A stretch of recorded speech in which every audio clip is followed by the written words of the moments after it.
balance sheet, assets and liabilities. So that's one financial document for any business. Don't forget the bank is a business, is one thing, right? So we got the balance sheet. And what is the other, there's a couple other financial documents, but another important financial document for a business. Got the balance sheet, who's my accounting people, and the income statement. Good. So this is the income, or sometimes called a profit and loss statement. Now, which one captures flow variables and which one captures stock variables? Income's flow. Income's flow, good. Balance sheets are stocks. So balance sheets have values of stuff, values of assets and liabilities at a point in time. At a point in time. A usual point in time that we look at the balance sheet, well, why don't you tell me? What are some interesting points in time that you might want to take an inventory of your buckets of assets and liabilities? End of the year, right. So end of a calendar year, because conceptually we do it that way. That might be a time. What's another time that companies might want to take an inventory of assets and liabilities? Every quarter. Every quarter, okay? So we start to just break it up into arbitrary amounts. Somebody else, what'd you say? Every month, every quarter, yeah. So depending on how often you want to do your financial statements, it's your choice. If you're running a corporation, though, there's some timelines that you need to provide some stuff to the IRS. And so that's one reason why the calendar year is typically important, because you have some obligations to show your income and your financial ability to the IRS. And then if you are a publicly traded corporation, you've got some obligations to your shareholders through the Securities and Exchange Commission. So then you start getting into regulation that way. All right, so the income statement is, this captures flows of dollars over a time period. The more you burn that into your skull, I've been kind of repetitive about this in a number of classes in a number of ways, but the more you kind of just immediately get that concept, the easier a lot of this stuff's going to become. That kind of misleads people, though. Why is that? Saying captures flows of dollars over a period of time, because that's what the statement of cash flows does. Yeah, you're right. I guess if we maybe flows, I mean, I can see it being misleading. I don't think it's wrong per se, but you're right if we're talking cash flows, but I didn't put cash there. But spending and allocations, because it could be stuff like depreciation, that's a non-cash item. Okay? So identifies flows of dollars, flows of, how about values over a time period? Because again, it could be a non-cash item, so that's a decent comment. All right? And I'm not going to put the statement of cash flows, because then we are getting into accounting class. So I'm just trying to keep it on basic income and balance sheet. All right, so for our bank, here is its assets. Reserves, cash items in process of collection, deposits at other banks, securities, loans, other assets.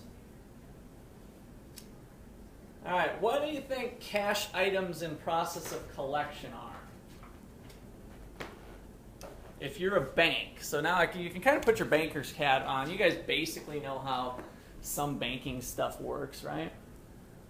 What do you think that would be? Let me just jot this little guy back a little bit, sorry. Is that whenever they give out loans Okay, it could be part of that. Yep.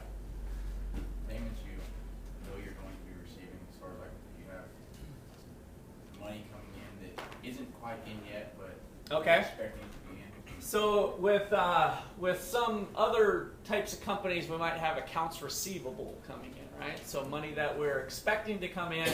We haven't got the cash yet, but we've got that receivable coming in. Okay, good. All right, securities. What do you think that is for a bank?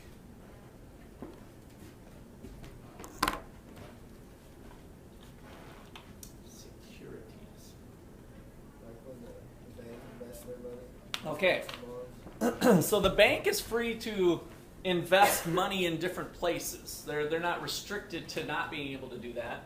Over the years, there has been some restrictions on that. That could be a regulation that they're not allowed to do it. But here, that's okay. They can put some money in the bond market. They can own some equities. So there's other places, things that they can do with their money.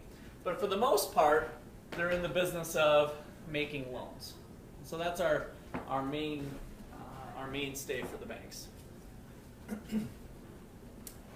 So deposits are liabilities. They got the money, but they owe it to somebody else. So that's kind of a different way of thinking about it. Got to make sure we have that on the liability part.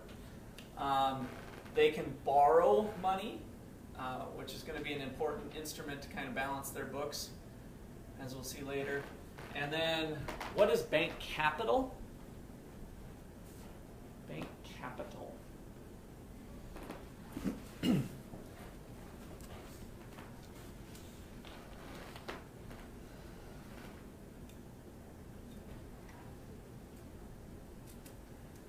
It's a little deceptive, and if assets equal liabilities, you accounting people, what are we kind of missing in this equation? Owner's equity, and that's what bank capital is. Okay, so they have it kind of lumped here, but that's really the owner's equity, which is really like a liability if we think about the bank owing the owners back what they put in. That's how we get the books balanced, is that they put money in initially, and that's their capital, and their owner's equity can change over time. All right, here's what the real world looks like in the banks. So they have assets and liabilities listed here as percentages, but we can think about that, this being a $100 million bank. This is all commercial banks. So this is just taking an average of all commercial banks that are out there. This is what the average bank looks like. And so they would have 15% of their total in reserves and cash items. So reserves can be vault cash. So money that's there, it's money that's readily available to fund customers of the bank when they come to get their money. So it's kind of that amount of money sitting there. So is the bank required to hold all the money that they have in deposits? No, that's how they make money, right? So that's the whole purpose. That's the idea of leverage, is that we get the money in, and if all the customers came to the bank at one time and demanded their deposits, would the bank have enough money? No. They just don't have enough money. So the government's there to back them up. That's what the FDIC insurance is there for. So the banks take out an insurance policy, or they're kind of forced to have an insurance policy to have enough reserves on hand in case they would be a run on a bank. And that's helped stabilize the banking system. So securities, U.S. government and agency, state and local government securities. So the local bank here, People's Bank, might have bought some municipal bonds from the Ottawa School District when they sold bonds to raise money to put in a new football field, something like that. So they could actually hold those types of instruments. Those sorts of bonds would be included in there. So we've got the government, federal government. They tend to hold more of those than state and local. Which one tends to be more risky, state and local governments or U.S. government? State and local. So you can see that their banks tend to be pretty conservative with their money in general. So they've got a higher fraction of their securities being held with the U.S. government. And then the loans. So commercial and industrial versus real estate. What do you think is the distinction there? Commercial and industrial loans versus real estate loans. They're a lot bigger. A lot bigger, okay? And why do you think that is? Why is the real estate loans bigger? And let's be thinking about the distinction first of all. And by the way, the real estate could be residential real estate and commercial real estate. So it could be the strip mall out off 15th Street that has the rent-a-center or whatever, or the Ford dealership has a new building out there. That would be in their real estate. And in fact, most local banks hold a larger fraction of their money with commercial loans, commercial real estate loans. Now this is not a real estate loan. So what type of loan is it? Equipment, good. What else? Equipment's one thing, and that's probably a big component of it. What else? Accounting people, you might have saw a few of these in some of your exercises. Even in high school accounting, you might have saw some of this. What else do businesses take loans for? For startup, right? So they can take a line of credit. So they have an operating loan, and they might have pledged some of their equipment for that operating line of credit. So there can be things like that going on. Oftentimes, small business owners especially might have to personally guarantee those loans. So they want to start their own business. They're going to go out and borrow $10,000.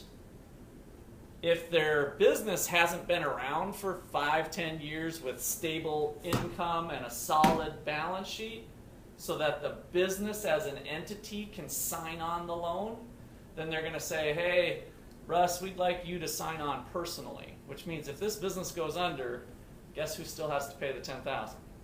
Russ McCullough personally, which also means they can go after my personal assets and they can sue me personally.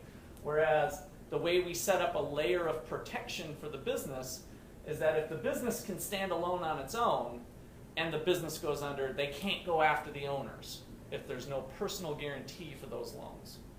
So this is starting to kind of set up the bigger details here of commercial lending. So we got consumer credit. What do you think goes on in consumer credit loans? Credit cards? What else? Car loans, good. TV, go to the thing and well, you can go just about to any store. In fact, I went to, can't remember if I told you guys about my nice, fluffy, but yet stupid dog when I has an eye problem. So we went to the veterinarian to get this eye problem looked at, and we tried a couple things, and before you know it, we're heading up to Olathe to an eye specialist that I was thinking that, what's wrong with a blind dog? I didn't think it was that big of a deal, but my wife seemed to think that we have an obligation to have eyesight for my little fluff ball, Sterling. And so while we were there, I got a little more to that story. We ended up getting this surgery done, but before we bit the bullet, I was able to successfully negotiate, because I was paying cash, from a $1,500 bill down to a $1,170 bill. So I kind of pulled out my negotiations and did that. When she first presented the $1,500, and I said, well, that's not going to work. She said, oh, well, we have a Wells Fargo credit that'll approve you in just a little bit. So I could have put little Sterling on a consumer loan with Wells Fargo, right? And what was it for? It was for my dog. But it was an unsecured credit. So it's kind of similar to a credit card, except it was probably a one-time. It wasn't really a credit card that I would carry around for forever. I'd just have a Sterling loan and probably pay it back after a little bit. And they had something else called Care Credit or whatever, and who knows what bank or lending institution that went through. So that type of thing falls in here, so banks can engage in those activities. Interbank loans, we'll talk a little bit more about later. And then other assets. So the banks can, often they will own their own building. I've had a couple different bankers, presidents of banks, tell me over the years that we never made $1 on the building when they talk about building a new branch or whatever, and how nice they make the bank or whatever. So they're not real big fans of plowing money in there, but there's kind of this balancing act of making it look like they have money, that they're a nice place, and people feel comfortable putting their money because they're doing okay, as opposed to running it out of a double wide trailer with some sheeting on it or something. People might be a little reluctant to put money in their bank and trust them. Yeah, something like that. They could be creative over the years. So, but they can own physical assets. So that kind of wraps up our asset list. Questions there on any of the asset columns? All right, on the liabilities again, we kind of talked about these before, but checking deposits, so of the 110% in checking deposits. And then we've got non-transaction deposit. We hadn't used that term before, but things that really you can't write a check against. So they kind of force people, if you want the ability to write checks, and sometimes it seems strange when you're opening up account, at least when I was in high school or college or whatever, and you go in there and it's like, well, why can't I just write a check against my savings account? I want to have a savings account, and they force you, well, you have to transfer money from your savings account to your checking account. Now you guys know why. Because that money gets treated differently in the bank's portfolio, as on how your money's held there. And so the amount of money, what they can do with their deposits depends on how much is held in non-transaction deposits versus checkable deposits. So small denomination time deposits, what were those? Less than 100,000? That was part of M2. And what else? What's another name, more common name that they are? That's not what we call them out in the real world. CDs, certificates of depression, are those because the interest rates are so depressing. Certificates of deposit. And then the saving deposits, large denomination time deposits are greater than 100,000. And that starts to get into M3. And then these borrowings, we'll talk more about here on how they can shore up some of their cash. And then we got the bank capital. So this gives you an actual snapshot of what the average bank looks like. Okay.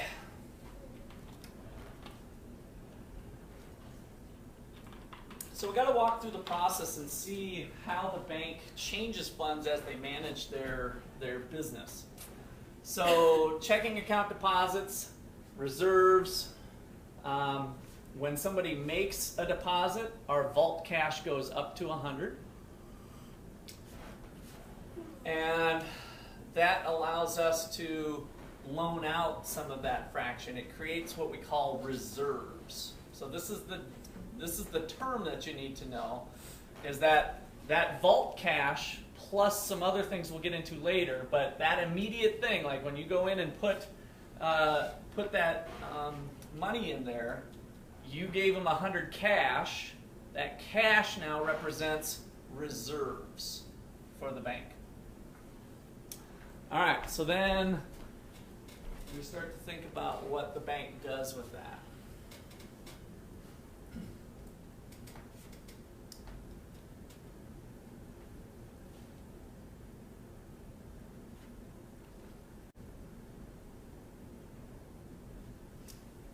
Alright, so the ins and outs, that's kind of what I just said.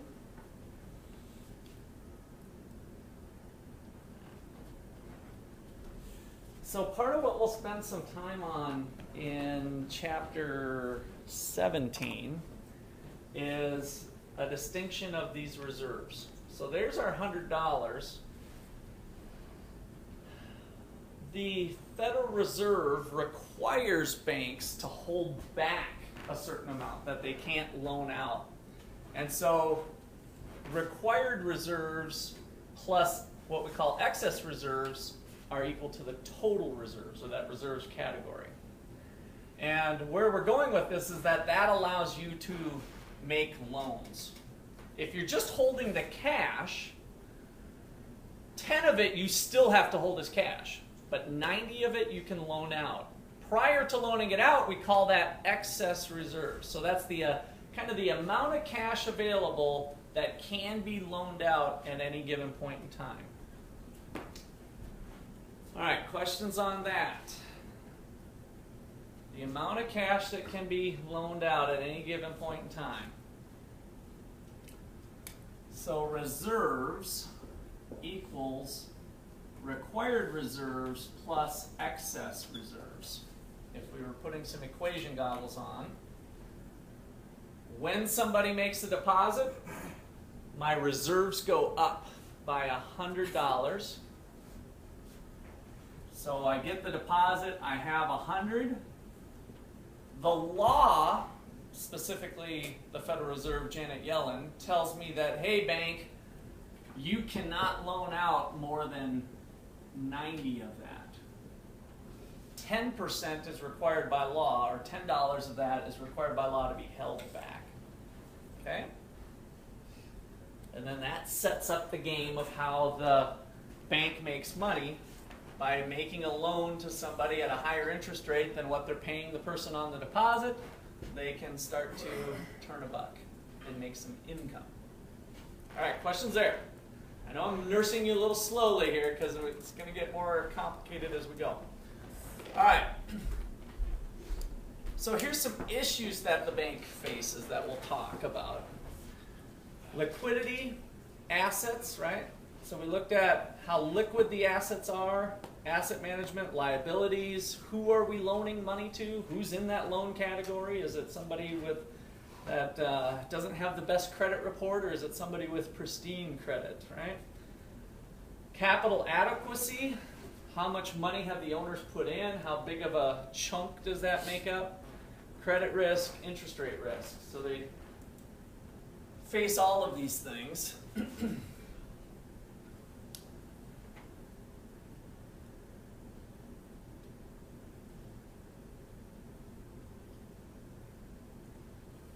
So what's the difference here between these two?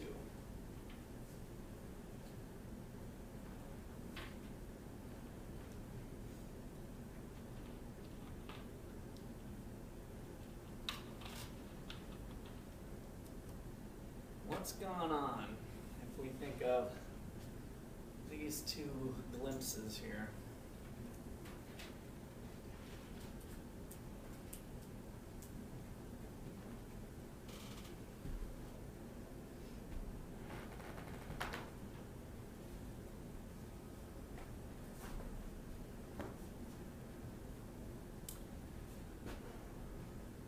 So one thing when you start to look at these called T accounts, essentially, is what we've got, assets and liabilities. Do assets equal liabilities? Yes. 20, 80, 110, 110. 90, 100, 90, 10, 100. So what went on? If this is a single bank, what happened here at the bank?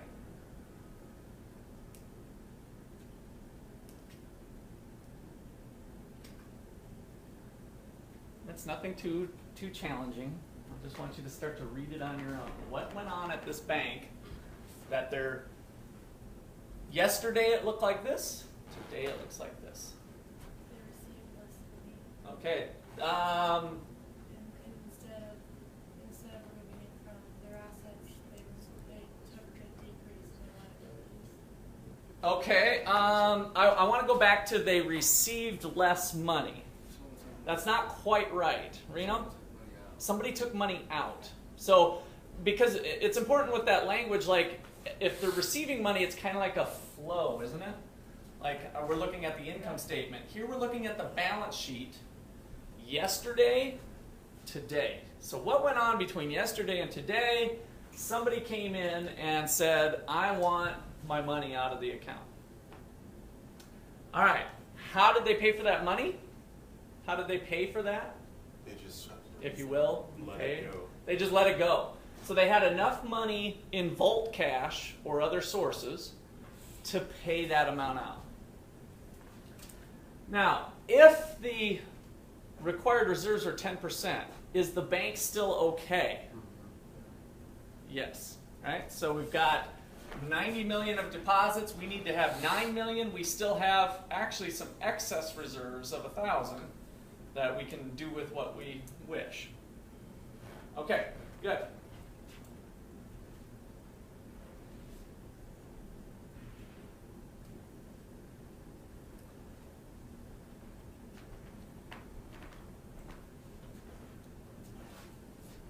What went on here? Somebody came back and, Yeah. well, no, they, We don't have enough reserves. Okay. Closing 10%. So as far as yesterday versus today, what happened? They got robbed, maybe. That's a possibility. Somebody took out, they did a withdrawal, right? They took their deposits. Were they able to fund those deposits? Yes. Yes. But now they look like this, and what's the problem? They don't have any other money to give. They don't have any money, extra money to give out, and then they have another problem. They don't have the 10%. They don't have their 10%. Janet Yellen's knocking on their door saying, hey, we got a problem here. You need to fix this situation. You need to have more reserves on hand, right?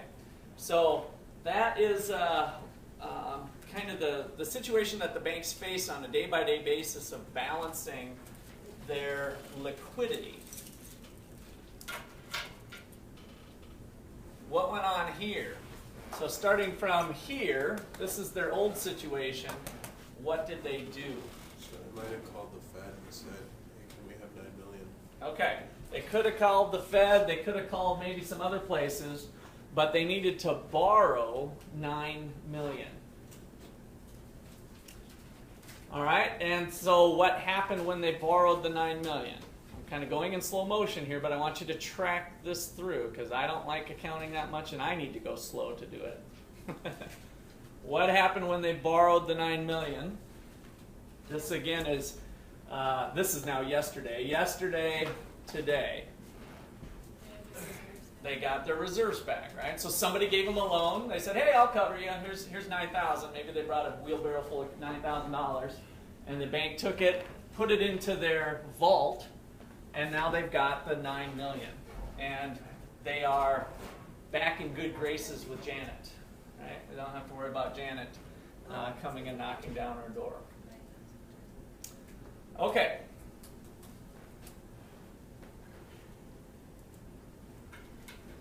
On Monday.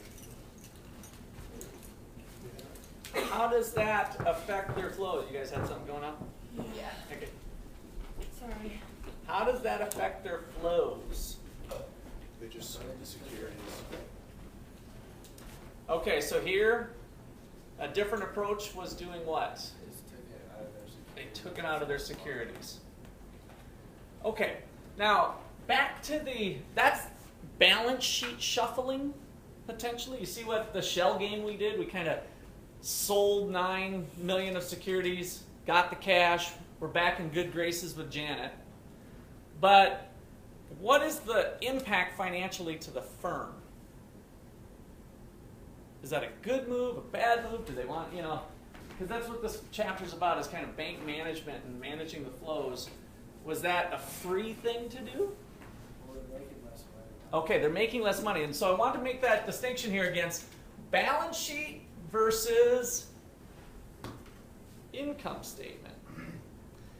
If they shifted 9 million from here up to here, how does that impact the income statement? We just have less interest. Less interest earnings, right? Interest income. So those securities, if they were bonds, they were paying a coupon payment of some amount. Once they sold them, once they went to the bond market and sold them, now they're holding it in the form of vault cash. How much interest does vault cash pay you? Zippo, right? So that's the connection back to the income statement, is that making that maneuver is still costing you some money. What was the impact on the slide before with the borrowing? You spend more. Then we're spending more on interest to borrow the money. So we're kind of still having this impact on flows here that's costing us some interest now.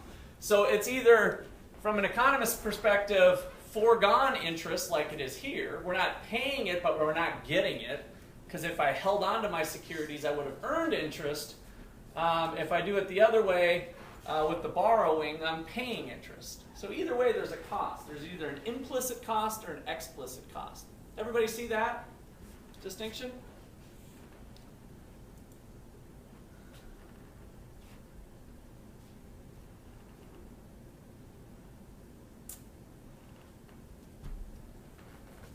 What went on here? Here was our bad situation. We were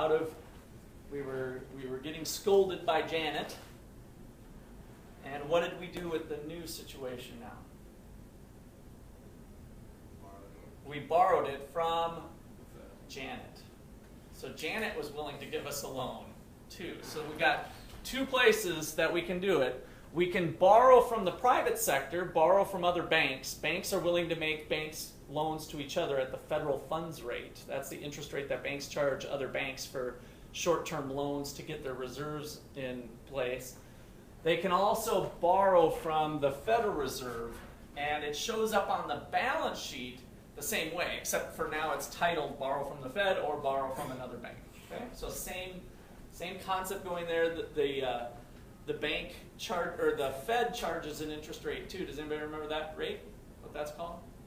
Federal funds rate was the rate banks charge to other banks. And you might remember from macro class, perhaps. Definitely worth an extra credit point. It's not the discount. It is the discount rate. That's right. So the discount rate. So we'll again get into that at a little bit later time here. So the discount rate.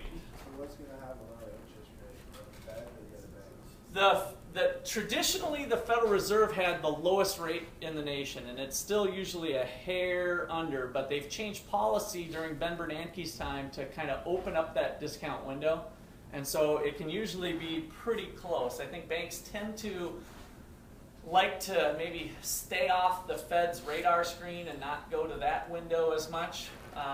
So they typically will go bank to bank depending on their relationship, but they've tried to change that. I think they've tried to change that so that they could spy on them more. And I think some banks are onto that, oh, okay, yeah, so we can borrow from there and it's not a problem anymore. Okay, I get it. But guess who knows the ins and outs then of how much you're borrowing and when? The Fed would know that. All right?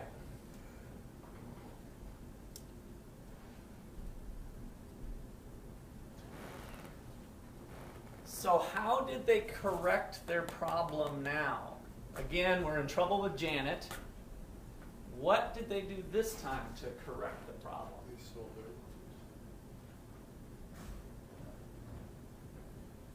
They sold their what? loans. Loans. Okay, they could have sold their loans, or what else could they have done? So selling them is an option, but there's another thing they can do too. They collected on them. Yeah, that's not a very popular route. It might be kind of difficult in the very short term, but banks can call loans. So there might be some people that they had a callable loan of some sort, and it might be to a place that has the money, that it's not too big of a deal, and so they had some sort of special arrangement. And they said, hey, I need that money now, and it was a callable note, a callable loan. And so they call them up and they say, hey, give me my money back. And they get it back. But that's usually not the most popular. So reduction of loans is the most costly way of acquiring reserves. Why? That's the highest interest rate. Okay, because that's where their bread and butter is, right? That's where their interest rate is the highest. So if the bank makes money by charging high rates to borrowers and getting less rates to depositors, they capture the spread. And that's how they make the bulk of their money. So while this satisfies Janet, it might not be the best way to do it in terms of cost. It might be cheaper to pay the short-term interest rate that we need to pay. Whoops, I was supposed to get rid of that Y, but that's all right. That's what I said. Okay.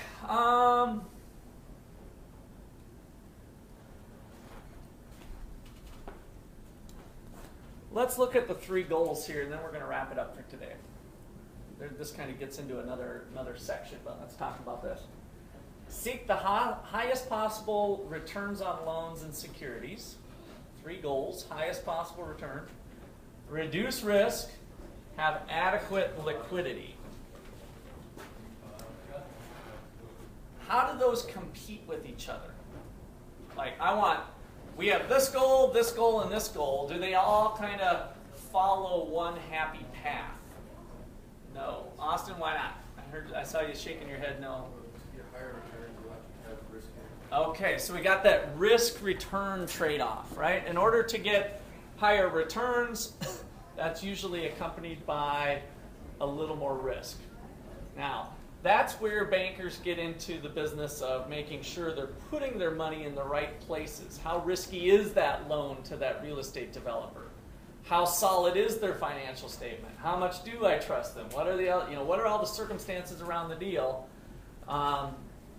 Those two things are competing with each other. Now, the liquidity one is related, but kind of stands alone. What does it mean to have adequate liquidity? That 10%, that's dictated by the Federal Reserve, by the way. That may not be adequate, possibly. That's how banks go under, is that the 10% might not be enough. So what do we need to have adequate liquidity? What did you see in our balance sheet that provides liquidity? What was on our balance sheet that provides liquidity? Did the building that they own, that was an asset, did that provide liquidity? No. What was the thing they need? Those securities, the reserves, so if they can go dump a bond in a day and go call up their stockbroker and it gets into their account, that's fairly liquid, right? So they have different things that they can put their money on that tries to achieve those objectives. All right, let's call it a day.